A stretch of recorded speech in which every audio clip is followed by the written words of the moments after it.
ভারী বৃষ্টিপাতে জলাবদ্ধতার বিষয়ে জানাতে বরিশাল থেকে আমাদের সঙ্গে সরাসরি যুক্ত হচ্ছেন সহকর্মী আরিফুল ইসলাম।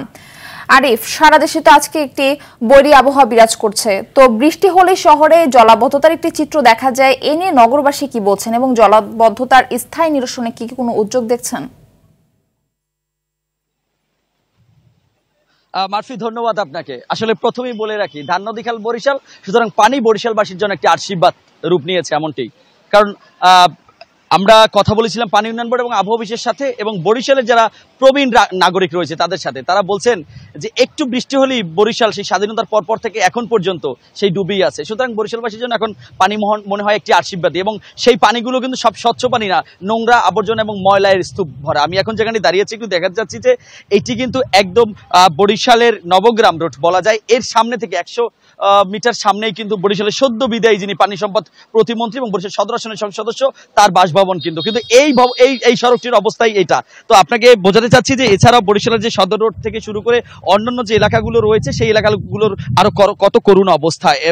বরিশালের যে নিম্ন অঞ্চলগুলো রয়েছে সেগুলো একদম কোমর সমান পানি। এটা কিন্তু বরিশালের মূল শহরেরই একদম প্রাণকেন্দ্র। তার পাশ থেকে কিন্তু এই সড়কটি আপনাকে বোঝাতে চাচ্ছি যে দেখছেন সামনে যেই যানবাহনগুলো আসছে প্রতিটা যানবাহনগুলোই কিন্তু ভিজে এবং অর্ধেক পরিমাণ পানি যাচ্ছে। আমি এর আগে সকালে বুলেটিনে জানিয়েছিলাম যে আমাদেরকে যেমন তথ্য জানিয়েছিল যে বরিশাল পানি উন্নয়ন বোর্ড এবং আবহাওয়া অধিদপ্তর, তারা বলছেন যে বরিশালে যে বৃষ্টি কমার সাথে সাথে পানিও কিছুটা কমবে। তবে বরিশালে কিন্তু দুপুর পর্যন্ত বৃষ্টি হয়েছিল, কিন্তু পানি কিন্তু দুপুরের পর থেকে এখন পর্যন্ত কমতে দেখিনি। তার একমাত্র কারণ হচ্ছে যে ড্রেনেজ ব্যবস্থা। এই ড্রেনেজ ব্যবস্থা এত পরিমাণে অপ্রতুল যে যতই জনপ্রতিনিধি আসছে তারা আশ্বাসের পর আশ্বাস দিচ্ছে, কিন্তু ড্রেনেজ ব্যবস্থা এখন পর্যন্ত সচল করে না, কারণ ড্রেনে প্রচুর পরিমাণে ময়লা জমে থাকার কারণে পানি প্রবাহটা সঠিকভাবে হচ্ছে না। ফলে একটু বৃষ্টি হলেই বরিশালে বরাবরের মতো এইবারেও এই গত 3 দিনে একদমই পানির নিচে। আপনি জানবেন যে যেহেতু বিভিন্ন শিক্ষা প্রতিষ্ঠান খোলা এবং বিভিন্ন শিক্ষা প্রতিষ্ঠানের প্রাইমারি স্কুলগুলোতে তাদের কিন্তু পরীক্ষা চলছে অর্ধবার্ষিকীতে। অনেক শিক্ষার্থীদের সাথে আমরা কথা বলেছিলাম, তারা পরীক্ষা বন্ধ দিতে যেতে পারতেছে না তার কারণে বৃষ্টির কারণে, এবং যারা যাচ্ছে তারা পুরোপুরি ভিজে যাচ্ছে, অনেকের পরীক্ষা বন্ধ হয়ে তারা আসছে। কথা বলেছিলাম একদম নিম্ন আয়ের মানুষের সাথে, তারা কিন্তু বারবারই বলে যাচ্ছেন যে আসলে তারা বাইরে বের হতে পারছে না, কাজ করতে পারতেছে না,